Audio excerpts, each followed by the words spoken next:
Hola, queridos amigos. Bienvenidos a Explorando la Palabra, un programa radial y en línea dedicado a leer, amar y vivir todo el consejo de Dios. Si el Señor lo permite, nuestra intención es avanzar verso por verso, capítulo por capítulo, a través de toda la Biblia. Acompañándonos para continuar este recorrido, está nuestro maestro de la Biblia aquí en Explorando la Palabra, el pastor Paul Carter. Si tiene su Biblia con usted, me encantaría que la abriera ahora en Éxodo capítulo 18.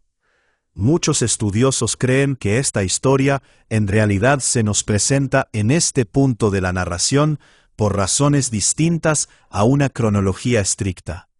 Es decir, en términos de la línea temporal real de la narrativa, parece que esta reunión entre Moisés y su familia tuvo lugar después de que el pueblo hubiera llegado propiamente al monte Sinaí, y después de la entrega de la ley. En la historia, vamos a oír acerca de personas que hacen fila para recibir de Moisés una aplicación de la ley con respecto a su situación particular. Y eso sí parece implicar que la ley ya había sido dada.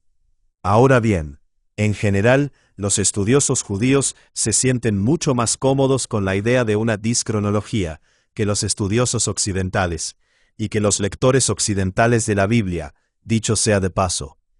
Pero probablemente tenemos que acostumbrarnos a la idea de que las técnicas narrativas orientales y las convenciones literarias orientales son tan legítimas como las convenciones y técnicas occidentales.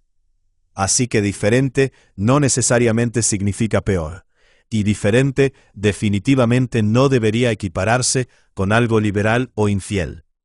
Sí parece que la historia del capítulo 18 ocurrió después de los acontecimientos del capítulo 20. Pero eso no significa que haya un error o una equivocación, y tampoco demuestra falta de valentía o de fe el explorar si pudiera haber una buena razón por la que Moisés contó esta historia aquí. Y sí parece haber una buena razón.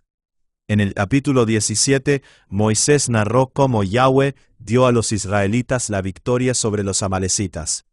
Pues bien, por supuesto, los madianitas están estrechamente relacionados con los amalecitas, y por eso parece razonable pensar que Moisés quiso decir que, mientras el juicio de Dios había caído sobre los amalecitas, también había evidencia de que su misericordia comenzaba a caer sobre los madianitas, particularmente sobre el clan ceneo de los madianitas, tal como se representa en la conversión de Jetro. En la Biblia, el juicio y la salvación a menudo se presentan como dos caras de una misma moneda, y esa parece ser la razón por la que la cronología estricta de la historia ha sido alterada en este punto. Así que esto es una especie de paréntesis, pero es un paréntesis glorioso. Gracias a Dios. Vamos a comenzar leyendo la historia aquí en el versículo 1. Jetro, sacerdote de Madián, suegro de Moisés, oyó de todo lo que Dios había hecho por Moisés y por su pueblo Israel, cómo el Señor había sacado a Israel de Egipto. Entonces Jetro, suegro de Moisés, tomó a Séfora, mujer de Moisés, después que éste la había enviado a su casa, y a sus 2 hijos, uno de los cuales se llamaba Gersón, pues Moisés había dicho, «He sido peregrino en tierra extranjera». El nombre del otro era Eliezer, pues había dicho, «El Dios de mi padre fue mi ayuda y me libró de la espada de Faraón». Así que suponemos aquí que en algún momento Moisés envió a su esposa y a sus hijos de regreso a Madián, otra vez al cuidado de Jetro, durante su encuentro con Faraón. Sabemos que al principio los había traído desde Madián a Egipto, porque la Biblia nos lo dice. En Éxodo capítulo 4, versículo 20, dice así: «Entonces Moisés tomó a su mujer y a sus hijos, los hizo montar sobre un asno, y volvió a la tierra de Egipto». Ahora bien, muchos comentaristas suponen que solo viajaron con él hasta la frontera de Egipto, y que entonces, sabiendo los peligros que tenían por delante, muy sabiamente los mandó de vuelta a casa, y arregló con Jetro que se los trajera de regreso una vez que ellos hubieran llegado al Sinaí. Todo eso parece perfectamente lógico, Y por supuesto, también nos recuerda que hay muchas más cosas ocurriendo de las que se nos cuentan. Cualquier escritor entiende que hay que hacer selecciones difíciles al construir una historia, y muchísimo buen material termina quedándose en el suelo de la sala de edición. El libro del Éxodo no es una biografía de Moisés. Es una historia de cómo Dios obra para salvar y santificar a su pueblo. De hecho, probablemente ni siquiera habríamos oído este detalle de la historia si no hubiera estado conectado con la narrativa de la salvación de Jetro. Moisés es muy sobrio cuando se trata de detalles personales. Retomamos la historia en el versículo 5. Y vino Jetro, suegro de Moisés, con los hijos y la mujer de Moisés, al desierto, donde éste estaba acampado junto al monte de Dios. Y mandó decir a Moisés: Yo, tu suegro Jetro, vengo a ti con tu mujer y sus 2 hijos con ella. Salió Moisés a recibir a su suegro, se inclinó y lo besó. Se preguntaron uno a otro cómo estaban, y entraron en la tienda. Moisés contó a su suegro todo lo que el Señor había hecho a Faraón y a los egipcios, por amor a Israel. Todas las dificultades que les habían sobrevenido en el camino, y cómo los había librado el Señor. Y Jetro se alegró de todo el bien que el Señor había hecho a Israel, al librarlo de la mano de los egipcios. Entonces Jetro dijo: Bendito sea el Señor que los libró de la mano de los egipcios y de la mano de Faraón, y que libró al pueblo del poder de los egipcios. Ahora sé que el Señor es más grande que todos los dioses. Ciertamente, esto se probó cuando ellos trataron al pueblo con arrogancia. Y Jetro, suegro de Moisés, tomó un holocausto y sacrificios para Dios. Y Aarón vino con todos los ancianos de Israel a comer con el suegro de Moisés delante de Dios. Ahora bien, esto generalmente se entiende como una historia importante de conversión. Por eso está aquí. Jetro era el sumo sacerdote de Madián. Por lo tanto, su conversión a la adoración de Yahweh es algo digno de notarse. Douglas Stuart dice aquí, comentando sobre las palabras de Jetro en los versículos 10 al 11. Como defensor de cualquiera que fuera la religión que profesaban los madianitas, cambió de rumbo y se convirtió en adorador de Yahweh, al ver que toda la nación de Israel había sido librada de la esclavitud de Egipto y conducida a salvo por Moisés hasta el Sinaí. Tal como Moisés antes le había dicho que Yahweh había predicho. La reciente liberación de los amalecitas también debió de haber tenido una poderosa influencia en la manera de pensar de Jetro, ya que él habría estado plenamente familiarizado con sus capacidades para pelear. Las historias de las plagas y de la liberación en el Mar Rojo también sin duda lo habrían impresionado. Esa es una descripción muy útil de lo que está ocurriendo aquí. Jetro ha visto y ha oído del obrar salvador de Dios. Y ahora, por medio de la fe y de la confesión, se ha unido a este Dios redentor.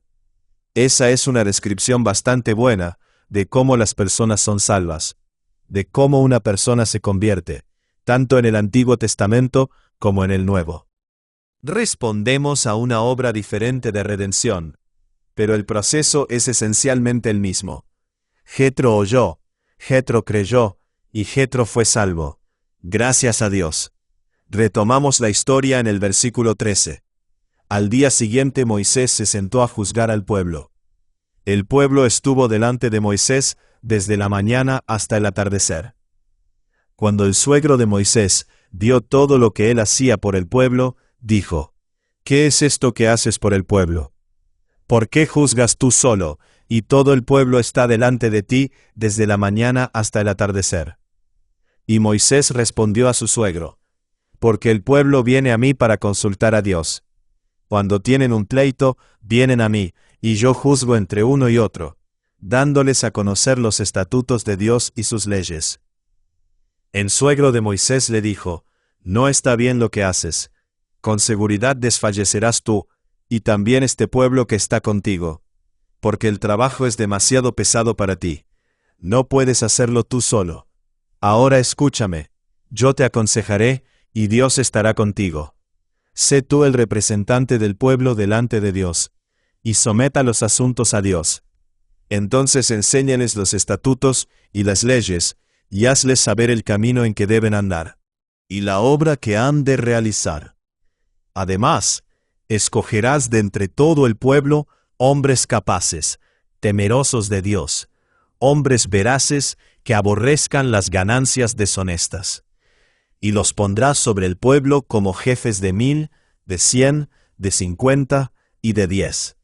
Que sean ellos los que juzguen al pueblo en todo tiempo.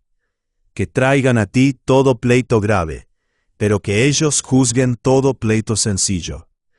Así será más fácil para ti, y ellos llevarán la carga contigo. Si haces esto, y Dios te lo manda, tú podrás resistir, y todo este pueblo por su parte irá en paz a su lugar. Así que, la situación aquí parece ser que la gente venía a Moisés para que sus disputas fueran juzgadas. Moisés era el dador de la ley, y Moisés era el profeta, y por eso todos querían hablar con Moisés. Pero como Moisés era un solo hombre, el proceso, como era de esperarse, se estaba atascando. Y eso no era bueno, eso no era justo.